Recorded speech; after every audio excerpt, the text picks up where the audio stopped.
kita rindu sosok B.J. Habibie. B.J. Habibie adalah presiden ketiga yang diakui, tapi beliau dilengsarkan karena kejujurannya. Beliau dilengsarkan karena beliau berjuang untuk bagaimana tidak ada korupsi. B.J. Habibie adalah orang soleh yang kita tahu dalam sejarah, orang hebat, diakui di dunia walaupun di Indonesia disepelekan. Apa yang beliau lakukan walaupun beliau sudah tiada, meninggal dunia? Indah kisahnya, dan saya pun terinspirasi dengan beliau yang hebat ini. Beliau orang kampung dari Makassar, Parepare, suatu ibu kota hari ini, Parepare. Saya pernah diundang ke sana oleh wali kotanya. Saya lihat patungnya Habibie dan Ainun, dan ternyata beliau orang kampung, orang biasa, orang sederhana. Allah berikan kecerdasan di otaknya. Kenapa?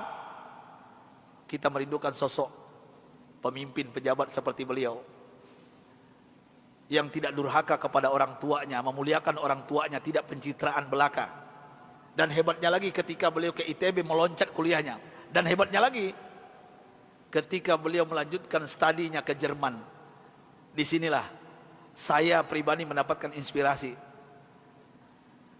Pesawat terbang Bapak Ibu yang kita naik itu, di ketinggian tertentu kalau nggak pas bikinnya bisa retak, Pak. Pesawat itu bisa retak. Siapa yang bisa menyelesaikan itu? B.J. Habibie, Pak. Di dunia yang bisa menyelesaikannya B.J. Habibie. Sampai beliau digelari oleh teman-temannya di Jerman apa? Mr. Crack, Mr. Retak.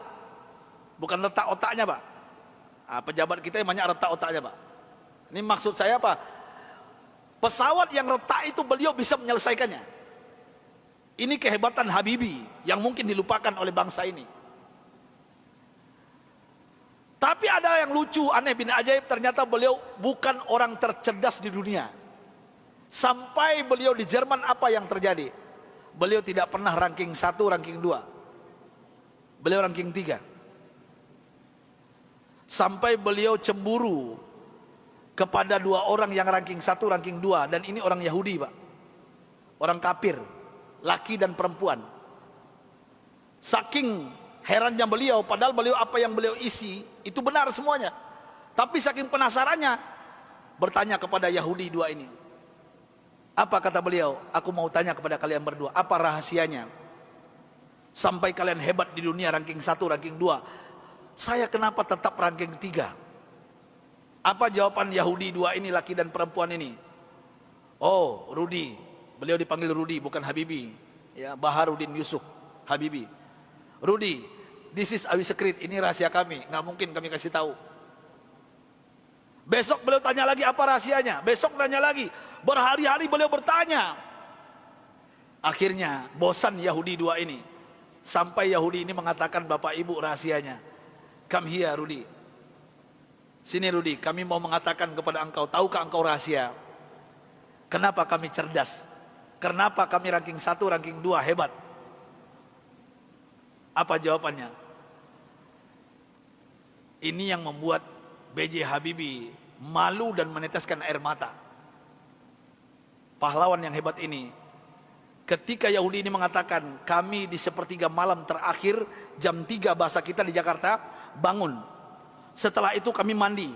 Setelah mandi kami pakai baju yang wangi. Setelah itu kami ambil Al-Quran. Kami baca Al-Quran. Kaget B.J. Habibie. You read Al-Quran? Yes. Kalian kan kafir Yahudi. Kenapa baca Al-Quran? Kami yakin dengan Al-Quran. Walaupun kami tidak mempercayai Al-Quran, mempercayai Islam, tapi kami yakin dengan Al-Quran. Heran B.J. Habibie, orang kafir Yahudi yang juara 1, juara 2 di Jerman ini, setiap jam 3 pagi mandi, pakai minyak wangi, baca Quran. Apa jawaban mereka? Kami baca Quran. Tahukah engkau Rudi, setelah kami baca Al-Quran, saraf kami ini rileks, otak kami cerdas, metabolisme tubuh kami dahsyat, imun. Nah ini bapak-bapak, ibu-ibu yang takut dengan corona, ini bukan saya yang ngomong, ini orang kafir yang ngomong ini. Ya. Imunitas kami naik tinggi. Kenapa? Al-Quran. Al-Quran kami baca. Sampai B.J. Habibie nggak yakin, nggak percaya. Apa kata Yahudi berdua ini Bapak Ibu? Kalau kalian nggak yakin, silakan. Surah apa? Kami baca. Ternyata Yahudi berdua ini hafal Quran, Pak. Apa saat itu jawaban B.J. Habibie? Thank you very much, my brother, my sister. Beliau pulang ke kosannya, ke kontrakannya. Sampai di kosan di kontrakan beliau sujud menangis. Rasanya tertampar wajah beliau. Malu beliau, padahal beliau beragama Islam. Orang kafir. Jam 3 bangun mandi baca Quran. Mulai saat itu bapak-bapak dan ibu-ibu, saya ingin berbicara pahlawan satu ini, orang hebat ini. Mulai saat itu mendengarkan rahasia dari Yahudi yang dua ini, apa yang beliau lakukan? Jam 3 pagi beliau bangun, beliau mandi, beliau pakai baju yang rapi, beliau pakai wangi-wangian, beliau sholat tahajud 8 rakaat, witir 3:11 setiap hari. Setelah itu beliau baca Al-Quran sampai menjelang subuh.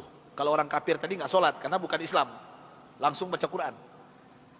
Dan apa yang terjadi keajaiban, Bapak Ibu yang dimuliakan Allah Subhanahu wa taala.